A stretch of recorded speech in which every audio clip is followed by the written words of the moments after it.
Welcome back to my Wellbeing channel, where I, in this mini-series, share my learnings and my failures from the pilgrimage to the Himalayas that I recently just did. So I just came back and I'm still full of impressions and question marks in how to bring all what I learned back into my daily life.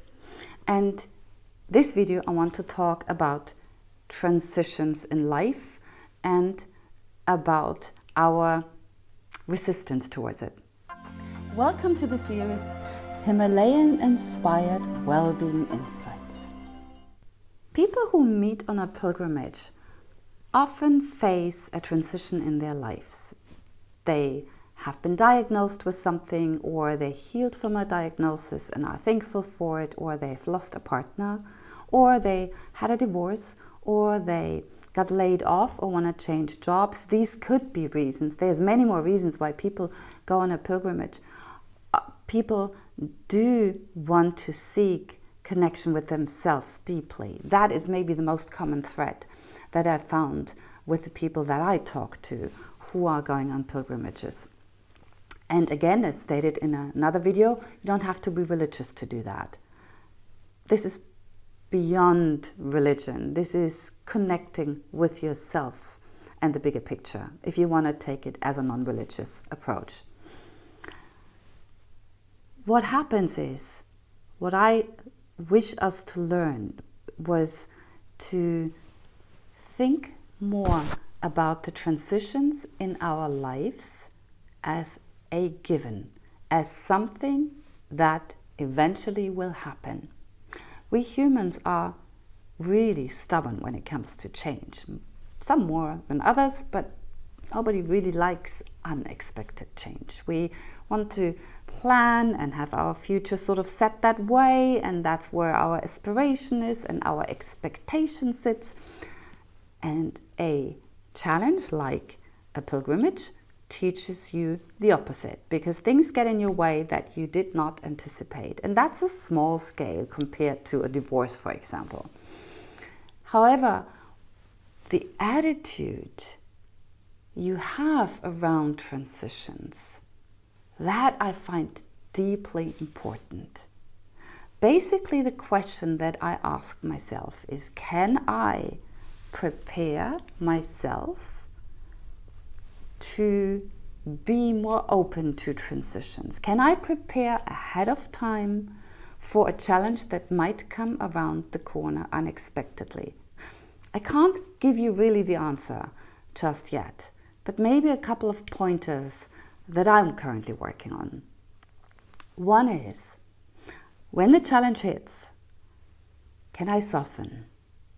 Can I get as quickly as possible out of the denial phase of, no, I don't want to have this, to, whoa, okay, this is different, this is unexpected, and this might be a lot of discomfort.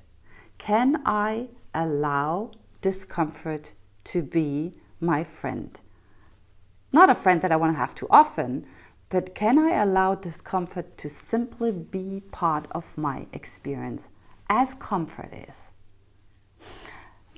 Being a yogini, being on the yoga mat quite often, that is where I experience physical discomfort. When I go into postures that are beyond my league, for example, and when I feel that my arms are shaking when I'm trying a handstand and stay for too long, or when I turn into a physical pretzel and I don't know how to get out of the posture, that is physical discomfort. And then if the teacher speaks to it and asks me to breathe through it and stay calm and give my best, and that is good enough, then I sort of wing the discomfort. I sort of go with it instead of completely resisting, because if I did that, my muscles basically would lock and I wouldn't go anywhere. So can I translate that over to my life, or can I translate that over to an experience on a pilgrimage?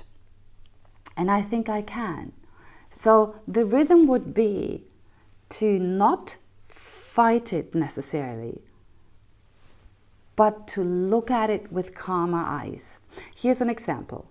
I shared in a different video that I get pretty sick, and I had the obstacle of, deciding whether I can get better enough to move on with my journey or whether I actually have to stop. A friend of mine on the trip had the same experience. She got sick, and it was at a high altitude, and her body wasn't really coping. And it was really a tough decision to make whether she could move even to a higher altitude or not. And we had a chat. And I said to her, how about you play the acceptance and surrender tape in your head? You don't worry so much, because she was always, the whole day, she was thinking, should I stay or should I go back? Should I stay? And I could totally relate, because I had just done that a couple days before. So, but observing her, I was thinking, if we could just trust that it will unfold, and one way or the other, it will be an experience that is good and important to me, instead of pushing so hard against it, would that be helpful? And I discussed that open-endedly with her, and she went away. The next day she felt better, and she had the privilege of moving on again. Her body allowed her to do that, and she was very thankful for that. And she later came back and reflected, and we considered that concept of acceptance, and she said that did the trick for her, to not worry anymore, but to let it run its course. So step one, when you have something that happens that you didn't anticipate and it's a challenge, can you soften? You will be first shocked or say, no, I don't want this. That's fine. Oh, let this run for a moment, and then soften and ask yourself again, what can I learn? What can I do to cope? What are my skills? What would be helpful? Or who can I turn for support? These are 3 things you can do. What can I learn? What are my skills to cope with this change? And who can I turn to look for help if I need it?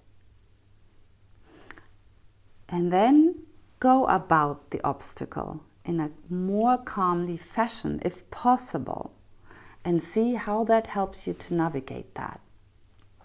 That is something we looked at as a community on this trip again and again, because many of us had different obstacles to overcome. So we could observe each other and share that with each other and help each other to talk it through or to work it through.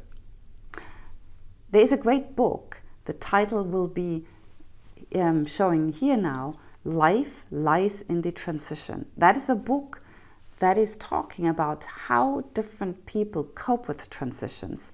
And that inspired me, actually, when I looked at that for the first time, to dive more deeply into how I deal with transitions and how can I improve that skill.